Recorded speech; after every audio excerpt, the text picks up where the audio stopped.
अस्सलामुअलैकुम। मेरा नाम अहमद शराज है एंड वेलकम टू के ट्रेड वीकली सेल्स आइडियाज़।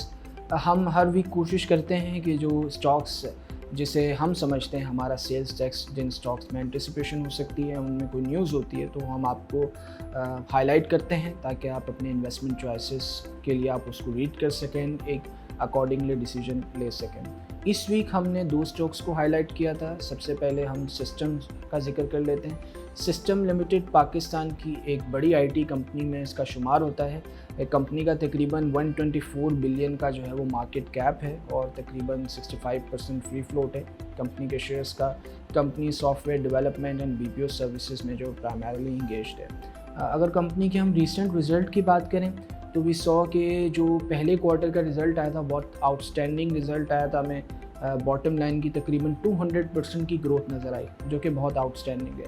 तकरीबन 3.87 बिलियन का जो है वो कंपनी ने प्रॉफिट आफ्टर टैक्स पोस्ट किया था और ऑलमोस्ट 13.5 का जो है वो इनका ईपीएस आया था, जो कि एक बहुत आउटस्टैंडिंग रिज़ल्ट था। डिस्पाइट हमने देखा था कि रिसेंटली जो फाइनेंशियल कॉस्ट हैं उनमें इजाफा हुआ है, कॉस्ट ऑफ सेल्स में इजाफा हुआ है, टैक्सेशन में इजाफा हुआ है। डिस्पाइट इन तमाम एस्केलेशन के जो कि कॉस्ट में हुई, उसके बावजूद भी हमें बहुत ज़्यादा एक मैसिव ग्रोथ नज़र में आई।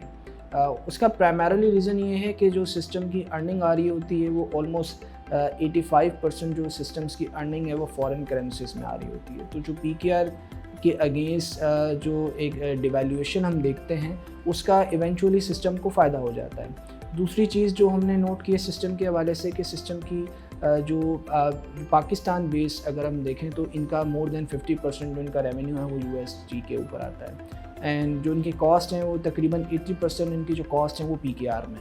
तो आप ये समझ लें कि कॉस्ट पीकेआर में है और जो रेवेन्यू है वो फॉरेन करेंसीज में, तो वहाँ से जो है वो एक्सचेंज गेन बहुत ज़्यादा होते हैं। तो ये एक प्राइमरीली ये एक मेन रीज़न है सिस्टम के वर्क करने का एंड अच्छे रिजल्ट का। दूसरा अगर हम सिस्टम की परफॉर्मेंस की बात करें तो हमने देखा है कि जो ग्रोथ हमें नज़र में आ रही है वो ज़्यादा मिडल ईस्ट में नज़र आ रही है। ऑलमोस्ट अगर हम देखें तो जो मिडल ईस्ट रीजन है वहाँ से तकरीबन 40% जो है वो हमें रेवेन्यू कंपनी का ओवरऑल नज़र आता है जहाँ से कंट्रीब्यूशन हो रही है। ऑल्दो वी डू एक्सपेक्ट कि जो बाकी रीजन्स हैं, चाहे वो यूएस का रीजन हो चाहे वो यूरोपियन रीजन हो, वहाँ से हमें थोड़ा बहुत स्लो डाउन नज़र में आ रहा है, बट मिडल ईस्ट में हमें ग्रोथ नज़र आती है। इसके अलावा जो अफ्रीकन रीजन है वहाँ पे भी हमें ग्रोथ नज़र आ रही है। आगे बात कर लेते हैं कंपनी के जो ऑपरेशनल एक्टिविटीज़ हैं उनके हवाले से। हमने देखा है कि एनडीसी टेक को एक्वायर किया था रिसेंटली सिस्टम ने, उससे काफ़ी फ़ायदा हुआ है। बीएफएस इंडस्ट्री में जो है वो इनका मार्केट शेयर भी बढ़ा है और उससे रेवेन्यूज़ भी अच्छे हैं, स्पेशली अगर हम मिडल ईस्ट की बात करें, जिसमें जो मेन कंट्रीब्यूटर है वो किंगडम ऑफ सऊदी अरेबिया है। KSA से जो है वो एक अच्छी स्ट्रीमलाइन बन रही है। इसके अलावा जो दूसरी रिसेंट एक्विजिशन है उसकी वजह से भी जो है वो सिस्टम को काफ़ी फ़ायदा हुआ है। अभी स्टॉक को हाईलाइट करने का मकसद ये था कि रिसेंटली हमने देखा है कि स्टॉक में हमें कंसोलिडेशन देखने को मिली। अगर हम दिसंबर से कंपेयर करें तो दिसंबर से अब तक तकरीबन स्टॉक की प्राइस में 17% हमें डेप्रिसिएशन नज़र आती है एंड अगर इस साल अप्रैल से बात करें तो तकरीबन 12% की हमें स्टॉक की प्राइस में डेप्रिसिएशन नज़र आ रही है। तो जो कंपनी के अगर हम टेक्निकल बेसिस पे अगर हम इसको आइडेंटिफाई करने की कोशिश करें तो जो करंट लेवल्स थे बिटवीन 450 टू यानी जो 415 से लेके 425 का जो लेवल है, यहाँ पे हमें एक कंसोलिडेशन देखने को मिली है। यहाँ पे आके स्टॉक थोड़ा सा ठहरा है, सपोर्ट एक नज़र आ रही है और इवेंचुअली आज हमने देखा कि आज सिस्टम में थोड़ा सा अच्छा वॉल्यूम भी जनरेट हुआ है एंड स्टॉक भी जो है वो पॉजिटिव नोट पे क्लोज हुआ है। सो लग ऐसा यही रहा है कि यहाँ से जो है वो सिस्टम एक अच्छी बाउंस बैक ले सकता है। अगर हम सिस्टम की बात करें तो हमने पिछले साल जो हमने इन्वेस्टमेंट आउटलुक निकाला था हमारी एनुअल स्ट्रेटजी रिपोर्ट में, तो उसमें हमने सिस्टम को as outperform stock consider किया था और हमारी जो टारगेट प्राइस थी वो तकरीबन 571 की थी। तो अगर हम लास्ट क्लोज से देखें तो तकरीबन ये मोर देन 34% जो है वो अपसाइड देता है।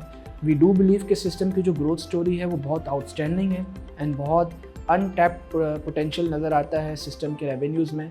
लग ऐसा ये रहा है कि जिस तरह हमें इस क्वार्टर में जो है वो 100% रेवेन्यू ग्रोथ नज़र आई है, तो अगर हम उसको ज़रा पूरे साल पे अगर हम अज्यूम करें तो लग ऐसा ये रहा है कि जो EPS की ग्रोथ है वो ऑलमोस्ट 100% EPS की ग्रोथ हमें नज़र में आएगी। मोर देन 45 का हमें EPS नज़र आ सकता है एंड जो कंपनी के जो रेवेन्यूज़ हैं उनमें भी हमें ग्रोथ नज़र में आएगी। हमेशा से जो एक कॉन्सेप्ट रहा है सिस्टम के हवाले से प्राइस टू अर्निंग मल्टीपल का कि बहुत एक्सपेंसिव है, तो अगर हम अर्निंग्स को जो है वो कंपेयर करें करंट प्राइस से जो कि CY23 में आ सकते हैं, तो प्राइस टू अर्निंग का मल्टीपल हम देखेंगे कि वो सिंगल डिजिट में आ जाएगा। मोस्ट लाइकली 9.5 के अराउंड इसका पी मल्टीपल आ जाएगा। एंड हम देखेंगे जो कंपनी की ROE है वो भी इम्प्रूव होकर 35% पे आ जाएगी। हाईलाइट करने का मकसद यही था कि करंट लेवल पे सिस्टम्स जो है वो एक बहुत अट्रैक्टिव इन्वेस्टमेंट अपॉर्चुनिटी है, बिकॉज जो ग्रोथ स्टोरी सिस्टम प्रेजेंट करता है वो IT स्पेस में कोई और कंपनी प्रेजेंट नहीं करती। इस वीक जो हमने दूसरा स्टॉक रिकमेंड किया था वो था एंग्रो फर्टिलाइज़र्स यानी ईफर्ट। ईफर्ट जो है वो पाकिस्तान की एक बड़ी फर्टिलाइज़र मेकिंग कंपनी है। कंपनी जो है वो हमेशा से बहुत आउटस्टैंडिंग रिजल्ट देती आई है। एंड सबसे बड़ी बात जो है वो ईफर्ट को जो मुमताज़ करता है बाकी कंपनियों से वो उसका कंसिस्टेंट डिविडेंड पे आउट है। हम हमेशा से देखते आ रहे हैं कि जो ईफर्ट जो है वो हमेशा एक डबल डिजिट डिविडेंड यील्ड अपने शेयर होल्डर्स को देता है। तो जो return on investment Efert provide करता है अपने शेयर होल्डर्स को वो बहुत कंसिस्टेंट रहा है। कंपनी की अगर हम परफॉर्मेंस की बात करें तो रिसेंट जो फर्स्ट क्वार्टर का रिज़ल्ट आया था वो एक बहुत अच्छा रिज़ल्ट था।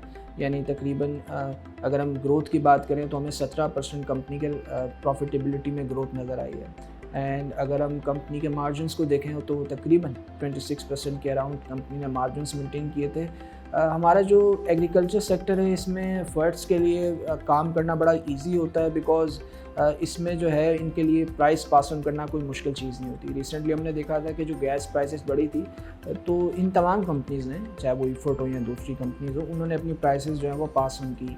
अभी हमने देखा था कि यूरिया की जो है वो तकरीबन पर बैग 554 रुपीज़ के हिसाब से एंग्रो फर्टिलाइज़र्स ने प्राइस बढ़ा दी थी, तो तकरीबन 2994 के अराउंड पर बैग वो इस वक्त मार्केट में ट्रेड होता है। जो हमेशा से एक इशू रहा है कि जो इनकेस अगर कंपनी के मार्जिन्स जो हैं वो ड्रॉप होने का खदशा हो तो कंपनी हमेशा से बहुत इजीली जो है वो प्राइसेस पास ऑन कर देती है। अभी जो फर्स्ट क्वार्टर में कंपनी ने डिविडेंड अनाउंस किया था वो तकरीबन ₹3.50 का था। एंड इस साल अगर हम देखें तो CY23 में हमें नज़र आता है कि कंपनी अराउंड 16 से 17% के अराउंड जो है वो डिविडेंड यील्ड प्रोवाइड करेगी। एंड वी कैन एक्सपेक्ट कि हर क्वार्टर में जो है वो कंपनी एक अच्छा डिविडेंड दे रही होगी। एंग्रो की जो सबसे अच्छी खूबी है with regards to its performance कि हमेशा से जो हमें जो इनकी जो टॉप लाइन ग्रोथ है वो हमेशा से हमें नज़र आती है एंड वो हर रिज़ल्ट में हमें नज़र आ रही होती है। इस क्वार्टर में भी हमने देखा था कि हमें टॉप लाइन ग्रोथ नज़र आई थी। जहाँ तक एक थोड़ा सा कंसर्न ज़रूर है कि जो ऑफ टेक्स हैं वो ज़रूर कम हुए हैं। हम देख रहे हैं कि मंथ ऑन मंथ बेसिस पे भी जो है, चाहे वो यूरिया के ऑफ टेक्स हों, चाहे वो डैप के ऑफ टेक्स हों, वो नीचे ज़रूर आए हैं। बट वी डू एक्सपेक्ट कि अब जो करंट हमने देखा है कि बम्पर क्रॉप्स हुई हैं वीट की एंड दूसरी क्रॉप्स के हवाले से भी यही एक्सपेक्टेशंस हैं कि क्रॉप्स जो हैं बस बार अच्छी हो रही हैं। इन मोस्ट लाइकली सी कि इसका जो है वो एक कास्केडिंग इफेक्ट आएगा एंड आगे जाके जो ऑफ टेक है वो भी बढ़ जाएगा। हाईलाइट करने का मकसद यही था कि ईफर्ट एक अच्छा डिफेंसिव स्टॉक है जिसे आपके पोर्टफोलियो में होना चाहिए, बिकॉज एक अच्छी रिटर्न ऑन इन्वेस्टमेंट और stable return on investment provide करता है। के ट्रेड में हमारा हमेशा ये मकसद होता है कि हम अपने क्लाइंट्स को from our sales desk stocks के हवाले से मुख्तलिफ सजेशंस देते हैं, और वो इसलिए देते हैं ताकि वो क्लाइंट्स जो हैं वो उन सजेशंस को पढ़ें रिपोर्ट की फॉर्म में एंड उनकी अगर कोई क्यूरीज़ हो तो वो हमसे पूछें।